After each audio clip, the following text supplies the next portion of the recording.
สบายดีท่านผู้ชมที่เคารพตอนท่านผู้ชมเข้าสู่การรายงานข่าวเช้าอรุณใหม่จากของข่าวโทรภาพแห่งชาติข่าวเช้าประจำวันอังคารวันที่21 เมษายน 2026ข่าวพักนี้พบกับโฆษกพัฒงานสุริพงษ์พร้อมด้วยเอกสารทิพย์ประจักษ์เจ้าสบายดีตอนเช้าโดนได้พ่อกันเนาะโดนได้พ่อกันไว้ละไปจับครูนำเสนอข่าวสารนำกันโดยเฉพาะข่าวเศร้าดอกเจ้าเนื่องจากว่าโฆษกเขาก็มีหลายทานเด้เนาะพัดเปลี่ยนหมุนเวียนท่านผู้ชมแต่ว่าเส้นเคยยังมีหลายข่าวที่น่าสนใจมานำเสนอท่านผู้ชมเป็นต้นก็เป็นข่าวเกี่ยวกับทางบริษัทรถไฟลาวจีนเพื่อได้มีการสรุปการเคลื่อนไหวกิจกรรมแบ่งปันเรื่องราวทางรถไฟลาวจีนและนอกจากนั้นก็ยังมีข่าวอื่นๆอีกเช่นว่าข่าวเกี่ยวกับการสอบเซ็งนักเรียนเก่งโอ้ทัวร์นครหลวงเลยต้องมาติดตามด้วยกันว่าการสอบเสียงนักเรียนเก่งในเทอนี่บรรดาน้องๆนี่จะประสบผลสำเร็จหลายหน่อยสำเร็จทีมข่าวพวกเขานำเสนอตอนเนื่องเนาะจากระดับเมืองมาสู่ระดับนครหลวงหรือว่าระดับแขวงจะหน่วยกับระดับศาสตร์ไปเลยระดับประเทศเนาะและนอกจากนั้นน้องข่าวเศร้าในมื้อนี้เฮายังคงติดตามสำหรับเรื่องของสภาพไฟไหม้ลามป่าปัจจุบันนี้ก็ยังเห็นมีแพร่หลายอยู่ในขณะที่เบื้องของทางเจ้าหน้าที่หรือว่าหน่วยงานที่เกี่ยวข้องก็กำลังระดมกำลังนี่มันว่าบ่ขาดได้เพิ่นระดมกำลังไปช่วยในการมอดไฟป่าที่ลามป่าหั่นอยู่แต่ละจุดหั่นแต่ว่าด้วยสภาพอากาศที่ร้อนอบอ้าวแบบนี้ก็ยากเลยจะเป็นฤดูของเพิ่นเนาะแต่แบบพยายามสกัดสุดขีดนั่นแหละเนาะเกิดจากธรรมชาติซึ่งพวกเขาเห็นผลกระทบก็คือฝุ่น PM 2.5 ฝุ่นละอองที่ส่งผลกระทบต่อสุขภาพเจ้าเมื่อเว้าถึงว่าสภาพไฟไหม้ลำปางเนี่ยมันก็มีหลายสาเหตุเนาะสาเหตุหนึ่งอาจจะมาจากธรรมชาติเองสาเหตุที่2ก็เป็นมาจากน้ำมือเฮานี่แหละน้ำมือมนุษย์เฮานี่แหละอยู่ในฤดูของการผลิตแดบางทีก็บรรดาพ่อแม่ประชาชนหรือว่าผู้ที่อาจสิใช้คำว่าฮู้เท่าบ่ถึงการบอกก็อาจจะมีส่วนเนาะอาจจะคิดว่าจุดเพียงแต่เช้านี้แต่เวลาลมมันมาลมส่งประเทศไทยคุมบ่ได้เนาะและข่าวเช้าในมื้อนี้ก็นอกจากนั้นก็ยังมีข่าวต่างประเทศพร้อมด้วยข่าวกีฬามานำเสนอเจ้าทวีที่พวกเขามาเริ่มที่จดหมายอวยพรปีใหม่จากเลขาธิการใหญ่ประธานประเทศแห่งสาธารณรัฐสังคมนิยมเวียดนามถึงเลขาธิการใหญ่ประธานประเทศแห่งสาธารณรัฐประชาธิปไตยประชาชนลาวสหายโตเริ่มเลขาธิการใหญ่คณะบริหารงานศูนย์กลางพรรคคอมมิวนิสต์เวียดนามประธานประเทศแห่งสาธารณรัฐสังคมนิยมเวียดนามได้ส่งจดหมายอวยพรปีใหม่ลาวพ.ศ. 2569ถึงสหายทองนุ้นศรีสุริตเลขาธิการใหญ่คณะบริหารงานศูนย์กลางพรรคประชาชนปฏิวัติลาวประธานประเทศแห่งสาธารณรัฐประชาธิปไตยประชาชนลาวโดยเนื้อในของจดหมายอวยพรมีดังนี้เนื่องในโอกาสบุญประเพณีปีใหม่ลาวต่างหน้าภาครัฐและประชาชนเวียดนามข้าพเจ้าขอถือเป็นเกียรติส่งคำอวยพรใส่อันประเสริฐมายังสหายและบรรดาสหายการนำภาครัฐและประชาชนลาว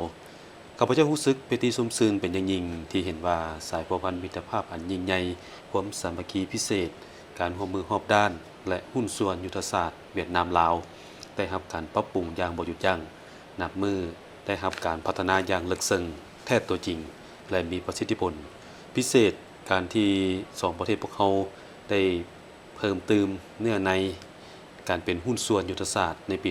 2025 ซึ่งเป็นขีดหมายสำคัญกำหนดทิศอันยาวนานให้แก่การพัวพันระหว่าง2พรรค2รัฐ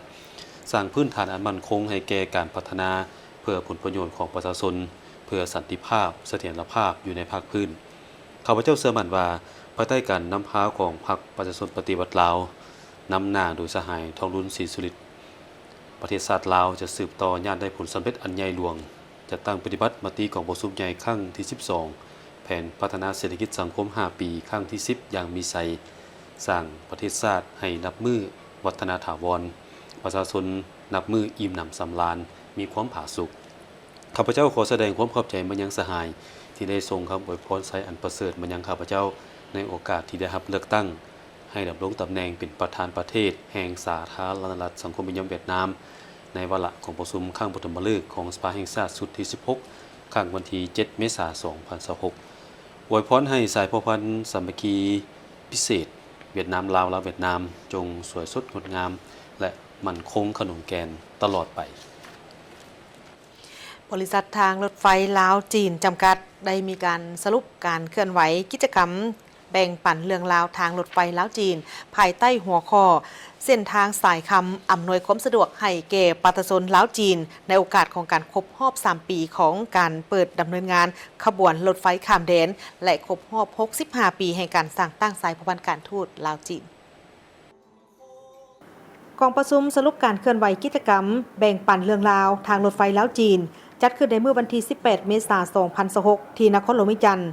เข้าร่วมต่างนายแก่ฝ่ายลาวมีท่านสมสวัสดิ์พงษาหัวหน้ากรมสื่อมวลชนคณะโฆษณาอุปมศูนย์กลางภาคต่างหน้าฝ่ายจีนมีท่านนางฟังหงเอกอัครราชทูตจีนประจำลาวท่านหลู่ไห่โจผู้อำนวยการใหญ่ของบริษัทรถไฟลาวจีนมีผู้ต่างหน้าจากแผนกโฆษณากลุ่มบริษัทรถไฟแห่งชาติจีนคณะโฆษณาอุปมแขวงยูนนานสภาการค้าจีนประจำลาววิทยาลัยเทคนิควิชาชีพการรถไฟพร้อมด้วยสื่อมวลชนลาวจีนเข้าร่วมกิจกรรมในครั้งนี้เป็นกิจกรรมที่ดีที่สร้างโอกาสให้สื่อมวลชนลาวและจีนได้เคลื่อนไหวเวียกงานการแลกเปลี่ยนข้อมูลข่าวสารร่วมกันและนำเอาข้อมูลข่าวสารที่เป็นจริงถูกต้องโดยส่องแสงให้เห็นถึงบรรดาผลประโยชน์ที่ประชาชนได้รับเป็นต้นการสร้างเวียกงานทำให้แก่ประชาชนลาวนักท่องเที่ยวเข้ามาเพิ่มขึ้นและผลประโยชน์อื่นๆไปเผยแพร่ให้สังคมก็คือประชาชนได้เข้าใจอย่างถูกต้องพร้อมทางโฆษณาดึงดูดการท่องเที่ยวผ่านเส้นทางรถไฟลาวจีนท่านสมสวัสดิ์พงษาได้กล่าวว่าผ่านมาสื่อมวลชนลาวจีนได้ร่วมกันอย่างแน่นแฟ้นอันที่พ้นเด่นก็เป็นการลงนามร่วมมือเพื่อโฆษณาเวียกงานภายใต้ข้อริเริ่ม1แล้ว1เส้นทางและร่วมกันเอาใจใส่โฆษณาตอบต้านบรรดาข่าวบิดเบือนใส่ให้ป้ายสีของกลุ่มคนที่บ่หวังดีต่อกับการพัวพันร่วมมือที่ดีระหว่าง2ภาค2รัฐและประชาชน2ชาติลาวจีนจีนลาวอย่างต่อเนื่องนอกนั้นสื่อมวลชนลาวยังได้โฆษณาให้แก่การจัดตั้งพันขยายแผนเมบดคู่ร่วมสัตกรรมลาวจีนลาวอยู่ในโขงเขตเวียกงานต่างๆในนั้นรวมทางเวียกงานโฆษณาแลกเปลี่ยนข้อมูลข่าวสารผ่านสื่อมวลชนและสื่อมวลชนก็กลายเป็นปัจจัยยั่วแฮงที่สำคัญในการโฆษณาดึงดูดนักท่องเที่ยวในระยะที่ผ่านมาท่านสมสวัสดิ์พงษายังได้เสนอให้บรรดาสื่อมวลชนลาวจีนและภาคส่วนที่เกี่ยวข้องสืบต่อร่วมมือในการแลกเปลี่ยนข้อมูลข่าวสารซึ่งกันและกันเพื่อโฆษณาผลสำเร็จในการทำไส้เส้นทางรถไฟลาวจีนให้มีบรรยากาศอันคึกคืนพร้อมนั้นท่านหลู่ไห่โจยังกล่าวว่าทางรถไฟลาวจีนแม่นโครงการสัญลักษณ์ของขอริเริ่ม1แล้ว1เส้นทางแม่นเส้นทางแห่งมิตรภาพเส้นทางแห่งการพัฒนาและเส้นทางแห่งความสุขที่เชื่อมจอด2ประเทศลาวจีนเข้าหากันการคุ้มครองและการดำเนินงานทางรถไฟในสายนี้ให้ดีแม่นความมุ่งหวังและการมอบหมายอันสำคัญจากผู้นำสูงสุดของทั้ง2ภาค2รัฐทั้งแม่นการจะตั้งปฏิบัติยุทธศาสตร์การหันเปลี่ยนประเทศที่บ่มีชายแดนติดกับสู่ทะเลให้กลายเป็นประเทศเสื่อมจอดภาคพื้นพร้อมกันนั้นพนักงานทั้งหมดของทางบริษัททางรถไฟลาวจีนยึดมั่นในการสร้างความก้าวหน้าบนพื้นฐานเสถียรภาพปฏิรูปและสร้างสรรค์สิ่งใหม่สุขยู่เวียกงานจุดสูงรอบด้านเป็นต้นการควบคุมความปลอดภัยการดำเนินงานที่ได้มาตรฐานและการบริหารจัดการธุรกิจเฮ็ดให้ความปลอดภัยในการขนส่งมีความเสถียรภาพอย่างต่อเนื่อง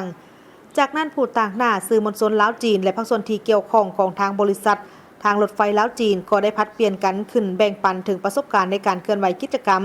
และร่วมสัมภาษณ์บันทึกภาพบรรยากาศเรียบตามแล้วทางรถไฟลาวจีนในหัวข้อร่วมสัมพันธ์บรรยากาศตามเส้นทางรถไฟลาวจีนอยู่แขวงหลวงพระบางและนครหลวงเวียงจันทร์ในเวลา4วันเริ่มแต่วันที่15ถึงวันที่18เมษายน2026กิจกรรมนี้ผู้ดีถึกตอนเฉลิมฉลองปีใหม่ลาวระยะปีใหม่ลาวเลยในหลายท่านก็มีโอกาสเดินทางไปทั้งใช้บริการทางรถไฟลาวจีนมาต่อที่เรื่องนักเรียนเก่งคือปัญญาได้ป่วยไปเนาะเพราะว่าเพิ่นก็เป็นระยะเวลาที่ว่าเฮากำลังสอบสิ่งแหละระยะที่ใกล้จะสิ้นสุดสุขเรียนของเฮาเนาะ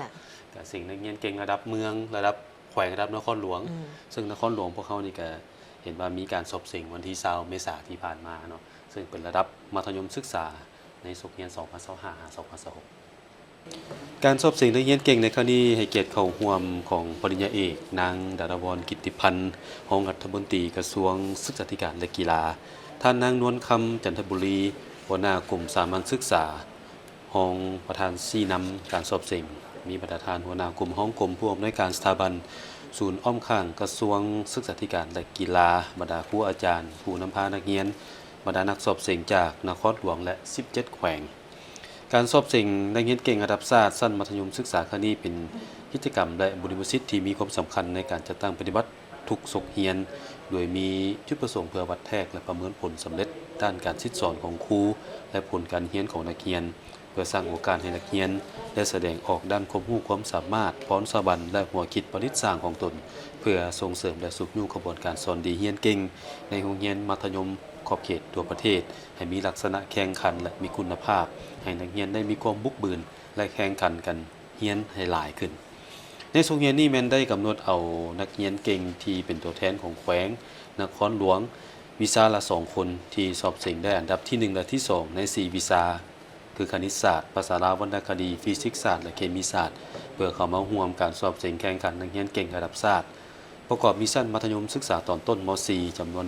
144คนหญิง92คนและชั้นมัธยมศึกษาตอนต้นม .7 ตอนปลายม .7 จำนวน144คนหญิง73คนมีสามเณร2องค์รวมทั้งหมด288คนหญิง165คนและสามเณร2องค์พิเศษนักเรียนที่มาร่วมสอบเสิ่งในปีนี้มีนักเรียนเก่งของชั้นมัธยมศึกษาตอนปลายที่เคยเข้าร่วมแข่งขันนักเรียนเก่งระดับชาติชั้นม .4 ในศกเรียน2022-2023ผ่านมาได้กลับมาสอบเสิ่งขั้นม .7 ในครั้งนี้จำนวน21น้องเป็นหญิง11น้องและมีนักเรียนที่ได้รับเบี้ยเลี้ยงนักเรียนทุกอย่างจำนวน1คนที่สามารถญาติได้คะแนนดีเด่นเป็นตัวแทนมาสิ่งนักเรียนเก่งระดับชาติในเทื่อนี้หมายความว่าเพิ่นเก่งตั้งแต่ชั้นมัธยมตอนต้นแล้วเนาะแล้วสืบต่อมาสิ่งต่อมปลายติดตามเฮาว่าเป็นการติดตามผลการเรียนมาพร้อมเนาะคือมีสถิติไว้เนาะแม่นสมเสยได้เก่งหลายเนาะตั้งแต่คือสิมาแต่ประถมบางทีก็มีบางคนนะส่วนใหญ่แล้วผู้ที่เรียนดีเรียนเก่งค่อนข้างว่ามีมูลเสื้อมาตั้งแต่เรียนประถมพี่มาเนาะหลายๆคนก็เป็นแบบนั้นเอาติดตามเบิ่งนำกันท่านผู้ชมในระหว่างวันที่1ถึงวันที่10พฤษภาคม2026อยู่ที่ศูนย์การค้าลาวไอเทคนครหลวงวิจันทร์เพิ่นจะมีการจัดงานวางแสดงแล้วก็จำหน่ายสินค้า1เมือง1ผลิตภัณฑ์หรือว่าสินค้าโอดอปเนาะอยู่นครหลวงวิจันทร์ซึ่งจัดขึ้นเป็นครั้งที่12ท่านนางมณีวรรณพิมพ์ประสานหัวหน้าแผนกอุตสาหกรรมในการค้านครหลวงวิจันทร์ได้มีการแถลงข่าวต่อสื่อมวลชนในเมื่อวันที่20เมษายน2026นี้เกี่ยวกับการจัดงานวางแสดงสินค้างานวางแสดงและจำหน่ายสินค้า1เมือง1ผลิตภัณฑ์และสินค้าครอบครัวตัวแบบของนครหลวงวิจันทร์ครั้งที่12ประจำปี2026ซึ่งจะจัดขึ้นอยู่ในระหว่างวันที่1ถึงวันที่10พฤษภาคม2026นี้เป็นเวลารวมแล้วเป็น10วันโดยงานดังกล่าวนี้เป็นจัดขึ้นบนพื้นฐานความมีข้อต้องการของภาคธุรกิจโอดอปและ MSME ในขอบเขตทั่วประเทศโดยเฉพาะก็เป็นนครหลวงวิจันทร์เพื่อเป็นการแลกเปลี่ยนซื้อขายถอดถอนบทเรียนเป็นบอนโฆษณาเผยแพร่ผลิตภัณฑ์สินค้ารวมไปถึงวัฒนธรรมอันโดดเด่นที่เป็นที่เอกอ้างและภาคภูมิใจของผู้ประกอบการโอดอปและ MSME ในนครหลวงวิจันทร์ให้แก่สังคมก็คือสากลนั้นได้รับรู้ซึ่งเวทีดังกล่าวนี้แม้นจะเป็นการส่งเสริมการนำเอาผลิตภัณฑ์สินค้าที่กวมอยู่ในบรรดาโครงเขตหัตถกรรมอุตสาหกรรมปรุงแต่งและกสิกรรมปรุงแต่งสามารถหับไส้ปิ่นอ้อมเพื่อเป็นการโฆษณาดึงดูดการท่องเที่ยวและนักลงทุนทางภายในและต่างประเทศให้มาเที่ยวชมและดำเนินธุรกิจในสาธารณรัฐประชาธิปไตยประชาชนลาวช่วยกันในการประกอบส่วนสร้างสรรค์พัฒนาประเทศชาติให้นับมือนับขยายตัวและเจริญรุ่งเรืองนอกจากนั้นการเปิดโอกาสให้แก่ธุรกิจโอดอปและ MSME ในนครหลวงวิจันทร์ได้มีความรับรู้ถึงความต้องการและมาตรฐานของตลาดต่างประเทศซึ่งจะนำไปสู่การปรับปรุงบรรดาผลิตภัณฑ์และการบริการให้ดีขึ้นแผนกอุตสาหกรรมและการค้าจึงได้มีการวางแผนในการจัดงานวางแสดงและจำหน่ายสินค้า1เมือง1ผลิตภัณฑ์และสินค้าตัวแบบของนครหลวงวิจันทร์ครั้งที่12ประจำปี2026นี้ขึ้นซึ่งเป็นเวลาแล้วก็คือ10วันเนาะอยู่ที่ศูนย์วางแสดงสินค้าลาวไอเทคเพื่อเป็นการพันขยายในการจัดตั้งปฏิบัติวาระแห่งชาติการแก้ไขปัญหาเศรษฐกิจการเงินของนครหลวงวิจันทร์โดยการสุกยู่ส่งเสริมการผลิตภายในสมไส้สินค้าภายในให้นับมือนับก้มควงการคาดคะเนสินค้า1เมือง1ผลิตภัณฑ์แห่งชาติหรือว่าสินค้าโอดอปเข้าร่วมในงานในครั้งนี้คาดว่าจะเพิ่มขึ้น 5.5 ส่วนห้อยมวลชนเข้าร่วมประมาณ 50,000 คนต่อ10วันส่วนว่าสินค้า1เมือง1ผลิตภัณฑ์และสินค้าตัวแบบที่นำมาวางขายอยู่ภายในงานนี้ในจำนวนเวลา10วันนี้จะมีอยู่70ห้องสินค้าครอบครัวตัวแบบนี่50ห้องสินค้าอุตสาหกรรมปรุงแต่ง20ห้องหัวหน่วยธุรกิจกสิกรรมธุรกิจท่องเที่ยวและอื่นๆอีกรวมทั้งหมดแม่น170 ห้องขายโดยพิธีเปิดอย่างเป็นทางการนั้นเพิ่นจะมีขึ้นเป็นในมื้อวันที่10 พฤษภาคม 2026 นี่เริ่มแต่เวลา 15:30 นาทีอยู่ที่ศูนย์การค้าลาวไอติกนครหลวงเวียงจันทน์ย้ำอีกครั้งเนาะบางงานนี่มันเพิ่นเริ่มตั้งแต่วันที่1ถึงวันที่10 พฤษภาคมระยะของบุญปีใหม่ลาวหรือว่าระยะเทศกาลกิจกรรมต่างๆปัญหาหนึ่งที่เฮายังเห็นกันอยู่ทุกปี แล้วก็เป็นปัญหาที่ค่อนข้างว่าแก้ไขได้ยากหรือว่ารวมถึงเป็นชีวิตประจำวันก็ยังแก้ไขได้ยากเกี่ยวกับปัญหาของขี้เหงื่อเนาะอันนี้เป็นเกี่ยวกับขี้เหงื่อภายหลังที่มีการเฉลิมฉลองบุญปีใหม่ลาวพศ2569เริ่มตั้งแต่เช้าของมื้อวันที่17 เมษายนนี้บรรดาพนักงานก็คือทางเจ้าหน้าที่ที่เกี่ยวข้องรวมไปถึงบรรดาพ่อแม่ประชาชนก็ได้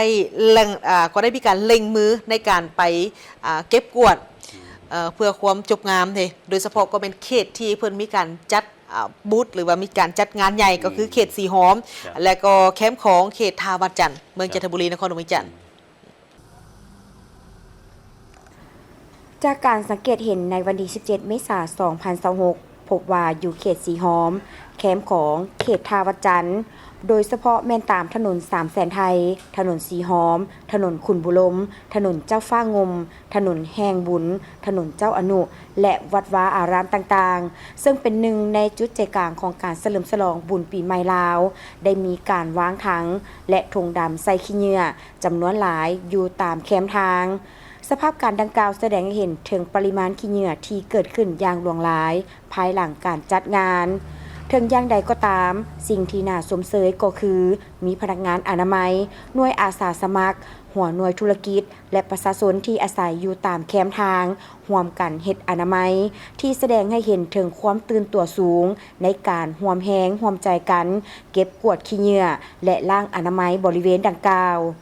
ความพยายามร่วมกันนี้มีความสำคัญอย่างยิ่งเพื่อฟื้นฟูสภาพแวดล้อมให้กลับคืนสู่ความสะอาดและเป็นระเบียบเรียบร้อยโดยไวซึ่งแสดงให้เห็นถึงจิตสำนึกที่ดีต่อสังคมและสิ่งแวดล้อมพนักงานอนามัยหลายท่านได้กล่าวเป็นเสียงเดียวกันว่าปีนี้ขี้เหงื่อหลายกว่าปีผ่านมาเพราะว่าคนมาเล่นบุญปีใหม่หลายพนักงานทุกคนจึงได้เริ่มเก็บกวาดตั้งแต่เช้าของวันที่17 เมษายนเพื่อให้เส้นทางกลับมาสะอาดไว้ที่สุดมันเป็นเวียกที่นักแต่ก็ภูมิใจที่ได้เฮ็ดให้เส้นทางก็คือตัวเมือง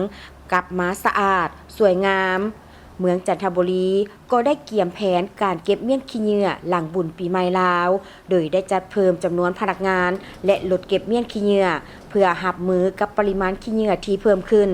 การเก็บกู้ขี้เหงื่อหลังบุญปีใหม่ลาวเป็นสิ่งที่จำเป็นเพื่อรักษาความสะอาดของตัวเมืองและสุขภาพของประชาชน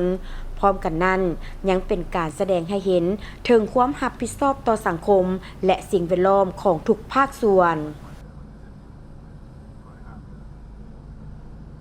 แต่ว่าเขตเอกสันกายมาแถวสนามบินบ้านอากาศบ้านนงสโนคำหน้าคำมันนะขี้เหงื่อยังโกงมา2 ทีเลย โอ้แต่ว่าพักปีใหม่อาจจะพักปีใหม่บ่ เดี๋ยวเพิ่นไปบุ๊กก่อนเพิ่นไปบุ๊กนี่เป็นบุ๊กเฉพาะเขตที่ใหญ่ๆก่อนเพราะว่าเขตนี้ก็เป็นเขตเศรษฐกิจแดเนาะเพราะฉะนั้นเพิ่นก็เริ่มไปบุ๊กทางนี้ก่อนแต่ในนอนล่ะในเขตที่ซ่านเมืองหรือว่ายับออกไปแดนี่ก็ยังเก็บกวาดยังบ่ทันเบิดมึงแต่ว่าปีนี้ย่องโยสมเสยอีกอันหนึงได้อันน่ะเอกสารปีนี้คือเฮาเห็นถ้าเทียบใส่ปีผ่านๆมาแล้วปีนี้เกือบว่าจะบ่เห็นเลยภาพบรรยากาศของการนำเอาน้ำใส่ถุงยางใส่ถุงใส่บักปุ่มเป้าเห็ดบักปุ่มเป้าแล้วก็ดึกใส่กันในหนทางนี่ปีนี้บอกเลยว่าบ่เห็นเห็นน้อยๆนึงพ่อแม่เพิ่นก็แจ้งบอกเตือนลูกเด้แต่ว่าที่ผ่านมาก็เป็นพยายามระดมกันได้พยายามแม่นก็ยังมีต่อปีนี้ย่องโยสมเสยแล้วปีนี้โอ้ยเฮ็ดได้ดีหลายตัวนี้น่ะย้อนมาอย่างเพราะว่าการที่เฮานำเอาน้ำใส่ถุงแล้วไปดึกไปแกว่งใส่กันอยู่ตามถนนหนทางนี่มันมีความเสี่ยงหลายต่อกับการเกิดอุบัติเหตุวันนี้เฮาไปต่อที่ทางการนำนครหลวงเวียงจันทน์และภาคส่วนเกี่ยวข้องได้ติดตามสภาพไฟไหม้ลามป่าอยู่เขตภูเขาควายคือในวันที่17 เมษายนผ่านมาคณะกรรมการปกครองนครหลวงเวียงจันทน์นำโดยท่านศิริราช ทงสินทองเพ็งประธานคณะกรรมการปกครองนครหลวงท่านทุมทรวงศ์วิสุขของหัวหน้ากรมป่าไม้พร้อมด้วยเลขาพรรคเมืองและประธานคณะกรรมการปกครองเมืองที่เกี่ยวข้องพร้อมกันนี้ก็มีกระทรวงป้องกันประเทศภาคส่วนเกี่ยวข้องอื่นๆได้ลงพื้นที่เพื่อติดตามสภาพไฟไหม้ลามป่าในเขตภูเขาควาย คือในการลงพื้นที่ครั้งนี้นี่แม่นได้นำใช้เครื่องบินของกองทัพของบัญชาการทหารอากาศเนาะเพื่อบินสำรวจเขตพื้นที่ป่าไม้ประเมินสภาพไฟไหม้ลามป่าและกำหนดขอบเขตความเสียหายอย่างละเอียดผ่านการสำรวจพบว่าไฟไหม้ลามป่าได้แพร่กระจายเนื่องจากว่าสภาพอากาศแห้งแล้งและมีลมแรงส่งผลให้การควบคุมไฟเกิดความยุ่งยากจากนั้นคณะดังกล่าวได้ร่วมปรึกษาหารือและกำหนดมาตรการด่วนเพื่อสกัดกั้นและดับมอดไฟป่าโดยเป็นเอกภาพปฏิบัติ4มาตรการควบคู่กันในระยะสั้นอันหีบด่วนนี้นั่นก็คือให้กรมป่าไม้นำใช้โดรนเพื่อสำรวจและกำหนดพิกัดจุดไฟไหม้พร้อมทั้งส่งข้อมูลให้จูบินของกรมบัญชาการทหารอากาศเพื่อดำเนินการมอดไฟให้กองบัญชาการทหารอากาศนำใช้เครื่องบินเพื่อดับมอดไฟนำใช้กองกำลังภาคพื้นดินเข้าควบคุมและดับมอดไฟในจุดที่สำคัญสืบต่อการโฆษณาและเผยแพร่ให้ประชาชนเข้าใจถึงผลเสียหายของไฟไหม้ลามป่าและการร่วมมือในการป้องกันอย่างทั่วถึง อันนี้เป็นการร่วมมือกันทุกๆภาคส่วนอีหลีในสังคมปัจจุบันนี้เนาะพอพยายามช่วยกันเต็มที่ว่าการไฟไหม้ลามป่านี้เขาจะสามารถสกัดกั้นได้ในใดเนาะในเบื้องของทางกรมป่าไม้เองเพิ่นก็ได้มีการสมทบกับทางองค์การปกครองของเมืองท่าพระบาทในการดับมอดไฟป่าในครั้งนี้โดยในเมื่อวันที่18 เมษายน 2026ทางกรมป่าไม้กระทรวงเกษตรกรรมและสิ่งแวดล้อมได้มีการสมทบกับกองอุทยานแห่งชาติภูเขาควายองค์การปกครองแขวงบุรีคำไซและภาคส่วนที่เกี่ยวข้องได้ร่วมมือกันในการสกัดกั้นไฟไหม้ลามป่าอยู่เขตอุทยานแห่งชาติภูเขาควายโดยเฉพาะก็เป็นเขตบ้านนาไซและบ้านไซสว่างของเมืองท่าพระบาทในการปฏิบัติการครั้งนี้เพิ่นก็ได้มีการระดมกำลังไปมอดไฟทั้งหมดแม่นห้อยกว่าคนบวกกับอาสาสมัครจากเมืองจากบ้านและก็ภาคส่วนต่างๆอีกประกอบมีโรงเรียนตีพิเศษ303ของกองทัพปัตชนปฏิบัติลาว50กว่าคนปัตชนของบ้านนาไซนี่20กว่าคนปัตชนบ้านไซสว่าง20กว่าคนจากกองตำรวจป่าไม้และกองอุทยานแห่งชาติภูเขาควายนี่ได้มีการสมทบกันโดยได้หับการซี่นำอย่างใกล้ชิดจากทางการนำและก็สามารถควบคุมและก็มอดไฟได้สำเร็จเป็น2จุดใหญ่และยังมีไฟไหม้ลามป่าอยู่บางจุดที่ยังบ่ทันสามารถควบคุมได้เนื่องจากว่าไฟไหม้นี้มีความรุนแรงประกอบกับสภาพอากาศร้อนอบอ้าวมีลมแรงเฮ็ดให้มีความยุ่งยากในการมอดไฟและเพื่อเป็นการป้องกันบ่ให้ไฟไหม้ลามป่าออกไปเป็นวงกว้างทางกรมป่าไม้จึงได้ร่วมกับทางองค์การปกครองของแขวงเมืองและบ้านที่เกี่ยวข้องนั้นได้มีการจัดตั้งกำลังพลเพื่อประจำการและติดตามสภาพไฟไหม้ทั้งกลางเว้นและกลางคืนพร้อมทั้งจัดตั้งผู้ประสานงานเพื่อรายงานข้อมูลอย่างต่อเนื่องให้กับทางขันถึงได้รับทราบอย่างทันการเพื่อเป็นการวางแผนในการสร้างเขตแล้วไฟให้เป็นการสกัดกั้นเนาะเป็นการสร้างเขตแล้วกั้นไฟนี่ให้มันสามารถป้องกันได้ในระดับหนึ่งเนาะเพื่อให้สามารถควบคุมไฟได้โอ้ถือว่านักหน่วงในระยะนี้ว่าถึงตัวนี้เนี่ยมันก็อยากเตือนเลยนะเตือนให้ทุกคนเห็นถึงความสำคัญในจุดนี้เพราะอันนั้นมันอาจจะเป็นไฟไหม้จากธรรมชาติที่เกิดขึ้นแต่ส่วนหนึ่งมันเกิดจากน้ำมือของมนุษย์เท่านี่แหละคือตัวนี้เลยเมืองซีโคตะบองเพิ่นได้ตักเตือนแล้วก็ปรับใหม่เลยโอ้ไปจูดต่อเฟืองที่จริงต่อเฟืองนี่มาในเบื้องของทั้งสายเกษตรเนาะคุณกำลังบ่จำเป็นต้องไปจูดก็ได้ห้องว่าไถปกเลยมันก็จะเป็นฝุ่นน้ำแม่นแหละแต่แบบไปจูดต่อเฟืองแล้วคุ้มบ่อยู่บ่นี่ไม่ลามสร้างความเสียหายแล้วก็เป็นมลพิษนะคือวันที่19เมษายนผ่านมานี้หน่วยงานกวดการทรัพยากรธรรมชาติและสิ่งแวดล้อมของเมืองศรีโคตะบองได้สมทบกับห้องการที่เกี่ยวข้องและก็บ้านหนองบึกใต้ลงติดตามกวดการจูดต่อเฟืองเพื่อเกี่ยมเฮ็ดนาปีซึ่งผ่านการกวดการสถานที่ตัวจริงเห็นว่าเป็นการจูดของเท่าดาววันมธิอายุ40ปีประชาชนบ้านหนองบึกใต้เมืองศรีโคตะบองนครหลวงเวียงจันทน์เจ้าของนาในเนื้อที่8ไร่เท่าหมอกและเท่าบัวลอยเป็นแรงงานมาจุดสวยโดยส่งผลกระทบเฮ็ดให้เกิดมีควันเต็มไปทั่วบริเวณเฮ็ดให้สภาพอากาศเป็นมลพิษผิดกฎหมายว่าด้วยการปกปักรักษาสิ่งแวดล้อมต่อกับเหตุการณ์ดังกล่าวทางคณะผิดชอบจึงได้นำเอาผู้เกี่ยวมาเฮ็ดบทบันทึกกล่าวเตือนและปรับใหม่ตามระเบียบการซึ่งถ้าหากเฮ็ดอีกจะปรับใหม่เป็นทวีคูณและดำเนินมาตรการอย่างเข้มงวด ฉะนั้นให้ทุกคนเอาใจใส่แท้ๆเรื่องนี้เนาะบ่ควรจูดอีหลีเนาะบ่เฉพาะตั้งแต่จูดโตเฟืองได้จูดขี้เหงื่อคือกันเพิ่นก็บ่ให้จูด ครับ ยิ่งเป็นเขตในเมืองนี่ยิ่งอันตรายว่าด้วยซุมซนที่แออัดแดบางทีเฮาคิดง่ายๆคิดว่าบ่เป็นหยังจูดซ้ำนิดนึงแต่เนาะด้วยอากาศคือว่าอะไรว่าด้วยอากาศที่ร้อนอบอ้าวนี่มันก็เสี่ยงหลายเนาะแน่นอนเกิดสภาพไฟไหม้ป่าหรือว่าจากการจูดขี้เหงื่ออื่นๆนี่มันก็สร้างมลพิษทางอากาศ หลายคนก็ได้ติดตามชมข่าวนี้เนาะเกี่ยวกับฝุ่น PM 2.5 ที่กำลังประสบพบพ่ออยู่นี่บ่เฉพาะตั้งแต่ประเทศลาวหลายๆประเทศในโลกนี่ก็รับผลกระทบเช่นเดียวกันเนาะอันนี้เป็นการรายงานสภาพฝุ่น PM 2.5 ทางภาคเหนือภาคกลางเกินมาตรฐานบางเขตนั้นสูงฮอด239 ไมโครกรัมต่อเมตรก้อน อันนี้เป็นการรายงานในหู้ในมือวันที่20 เมษายน 2026 นี้ทางกรมสิ่งแวดล้อมกระทรวงเกษตรกรรมและสิ่งแวดล้อมเพื่อนได้มีการรายงานสภาพฝุ่นละออง PM 2.5 ประจำวัน ซึ่งพบว่าหลายพื้นที่โดยเฉพาะบริเวณทางภาคเหนือและก็ภาคกลางนี่มีค่าฝุ่นเกินมาตรฐานก็คือ50 ไมโครกรัมต่อเม็ดก้อนใน24ชั่วโมงซึ่งอาจจะส่งผลกระทบต่อกับเรื่องของสุขภาพของประชาชนเขตที่มีค่าฝุ่นสูงอันตรายในนี่เป็นเมือง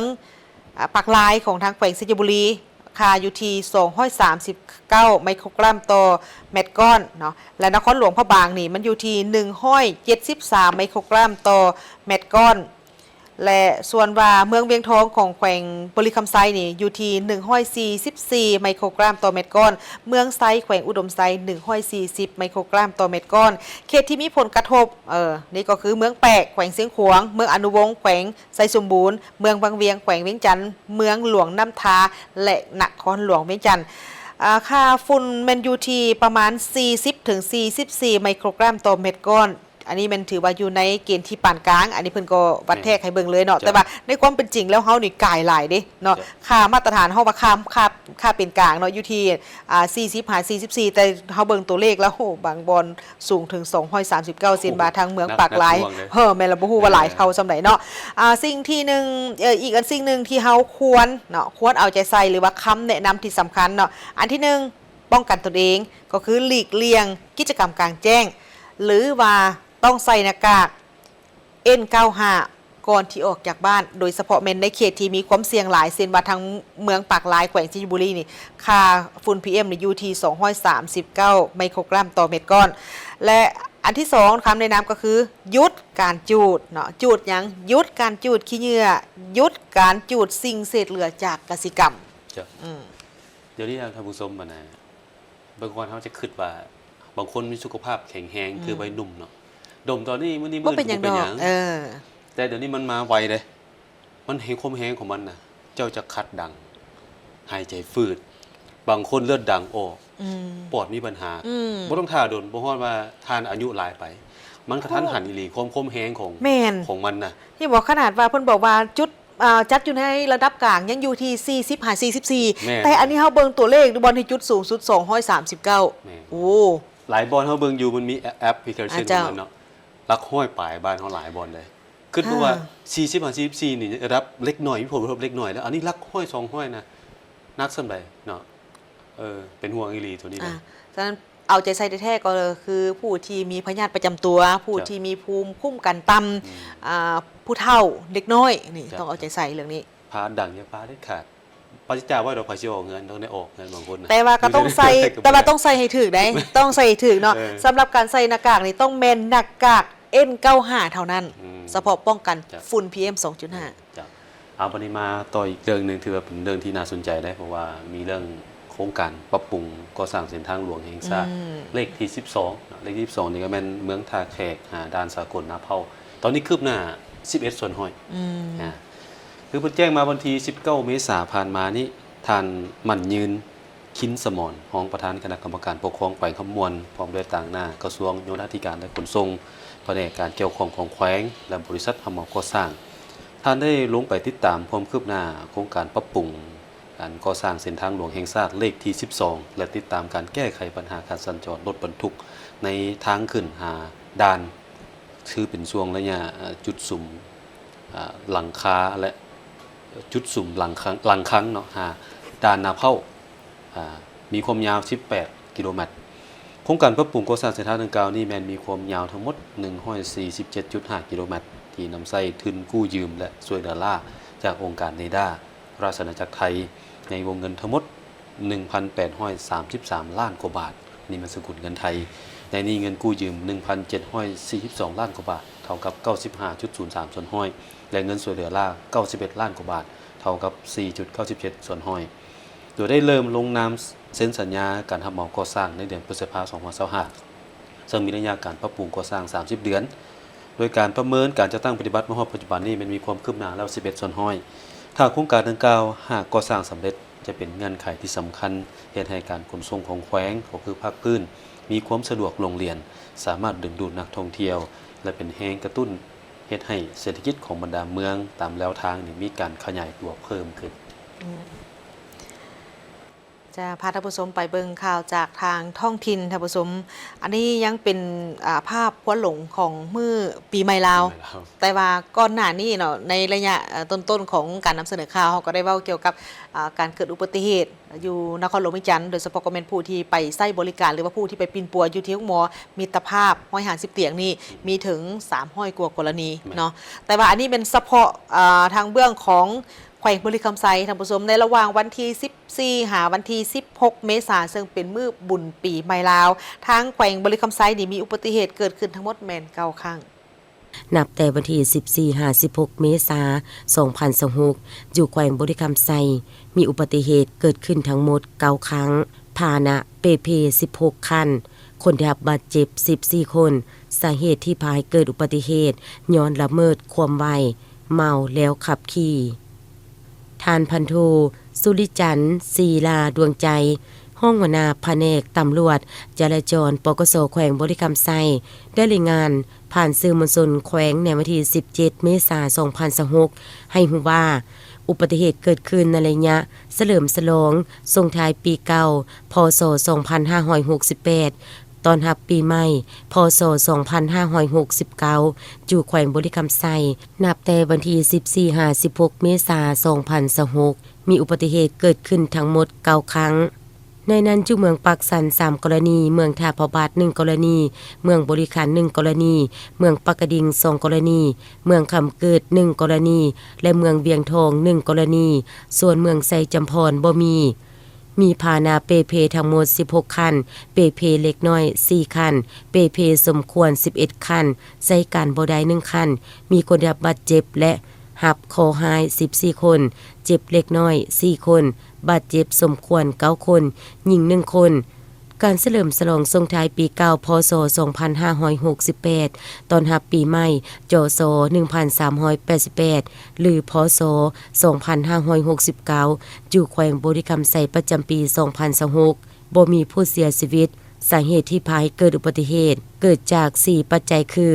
ละเมิดความไวบ่ปล่อยสิทธิ์เปลี่ยนทิศทางและดื่มสิ่งมึนเมาแล้วขับขี่ถ้าเทียบไส้ปีผ่านมาลดลง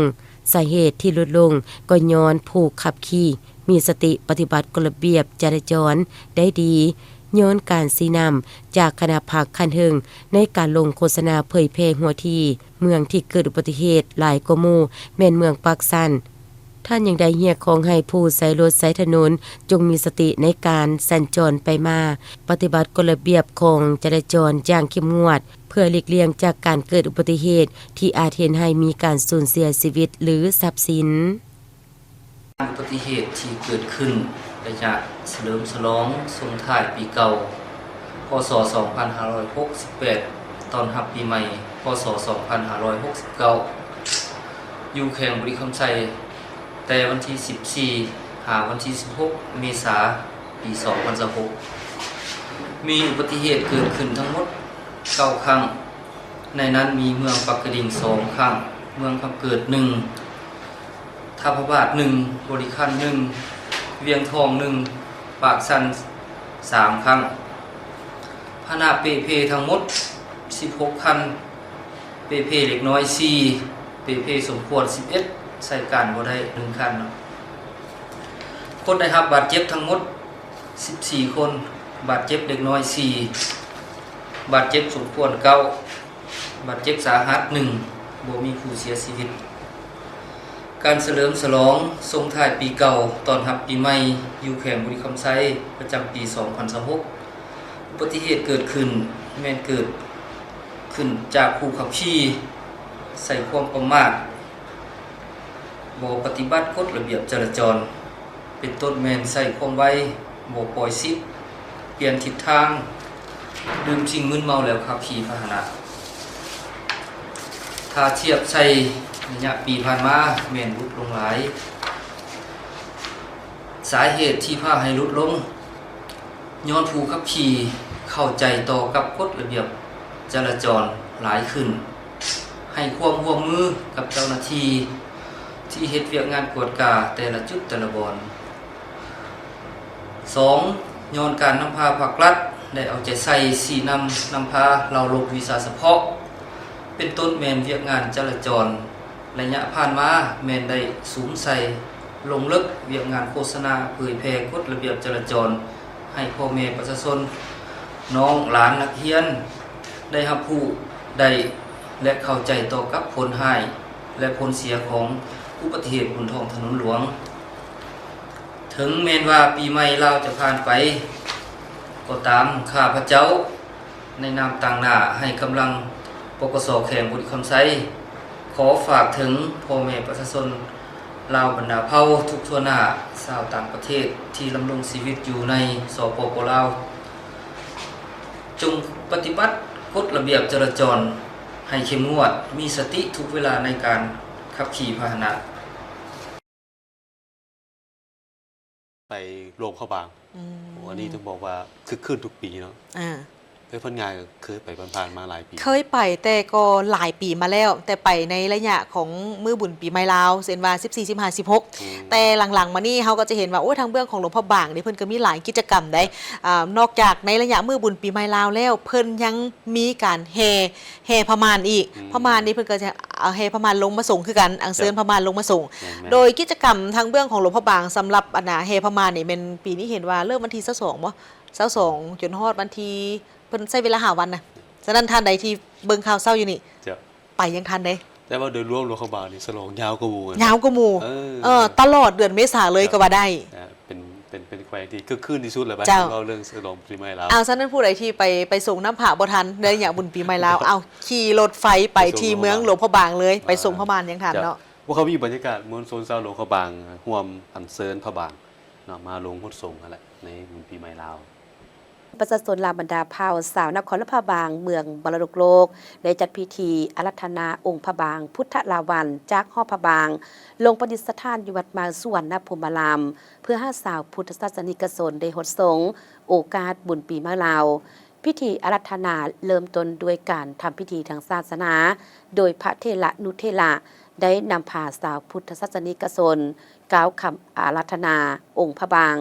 เคลื่อนย้ายจากหอพระบางไปประดิษฐานอยู่หอสงฆ์ที่วัดมาสุวรรณภูมิารามเพื่อให้ประชาชนแค่ภายในและต่างประเทศได้หดสงฆ์จากนั้นได้อัญเชิญองค์พระบางขึ้นประทับนาวอถึงลาสลดและได้มีขบวนแห่เคลื่อนจากหอพระบางในหอพิพิธภัณฑ์แห่งชาติพระบางสู่วัดมาสุวรรณภูมิารามเริ่มต้นด้วยขบวนถุงศาสตร์ถุงศาสนาขบวนเซฟดนตรีพื้นเมืองขบวนผามนาจารย์ขบวนเป่าแคนเป่าให้สังตีคองขบวนพระเถระ9 องค์ขบวนกองคุมบุษบกหรือลาสลดพระบางขบวนพระทรงสมณเณร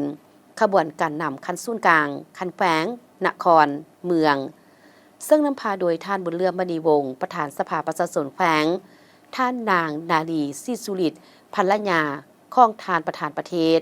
แต่ละขบวนได้สร้างความประทับใจให้แก่แขกที่ได้เข้ามาร่วมงานเป็นอย่างดีทุกคนต่างก็มีความเบิกบานมุ่งซื่นมีใบหน้ายิ้มแย้มแจ่มใสพอฮอดวัดมาสุวรรณภูมิารามได้อัญเชิญองค์พระบางประทับในหอสงฆ์จากนั้นพระเถระได้นำพาสาวพุทธศาสนิกชนกล่าวคำคารวะแด่องค์พระบางและรับฟังธรรมเทศนาจากพระเถระจำนวน1 กันก่อนดำเนินการหดส่งองค์พระบางอย่างเป็นทางการหดส่งองค์พระบางจะได้ดำเนินเป็นเวลา3 มื้อ 3 คืน จนเทิงวันที่20 เมษายนจึงจะมีพิธีอาราธนาอัญเชิญองค์พระบางขึ้นประดิษฐานไว้หอพระบางตามเดิมสำหรับตอนค่ำจะมีการคบงานตามประเพณีพร้อมทางสมการแสดงศิลปะจากนักแสดงข้องหงละครพระลักษณ์พระรามตื่นอีกพระพุทธลาวันถือเป็นพระพุทธรูปที่เก่าแก่และศักดิ์สิทธิ์อีกองค์หนึ่งของสาวลาวผู้ที่มีความเลื่อมใสศรัทธาและสาวพุทธทั่วโลกถือเป็นพุทธสมบัติที่สูงค่ายิ่งของพุทธศาสนิกชนทั่วโลกโดยเฉพาะแม่นสาวลาวในทั่วประเทศก็คือสาวหลวงพระบางในแต่ละปีองค์การปกครองนครหลวงพระบางได้มีการกะเกี่ยมพิธีอาราธนาลงหดทรงเพื่อความเป็นสิริมงคลให้แก่บ้านเมืองและอีกอันหนึ่งเพื่อให้ประชาชนได้เข้ากราบไหว้บูชาและหดทรงพร้อมทางข้อพรในยะบุญปีมะลาวการอัญเชิญพระบางพุทธลาวันลงหดทรงในโอกาสบุญปีมะลาวแม้นมีมาแต่โบราณกาลเป็นการส่งเสริมประเพณีอันเก่าแก่ของสารพบางที่ปฏิบัติกันมาเพื่อดึงดูดนักท่องเที่ยวเข้ามาเที่ยวพบางให้หลายขึ้นและเป็นการอนุรักษ์ปกปักรักษามรดกด้านวัฒนธรรมที่เก่าแก่ของศาสตร์ให้คู่กับสารพบางสัวกาลนานทั้งหมดนี้คือการรายงานข่าวเศร้าอรุณใหม่จากห้องข่าวโทรภาพแห่งชาติขอบใจที่ประธานให้เกียรติติดตามรับชมข่าวแล้วพบกับทีมข่าวได้ใหม่ในการรายงานข่าวภาคต่อไปส่วนข่าวเศร้าในมื้อนี้โฆษกทั้งสองพร้อมกับทีมข่าวลาท่านผู้ชมไปก่อนสบายดีสบายดี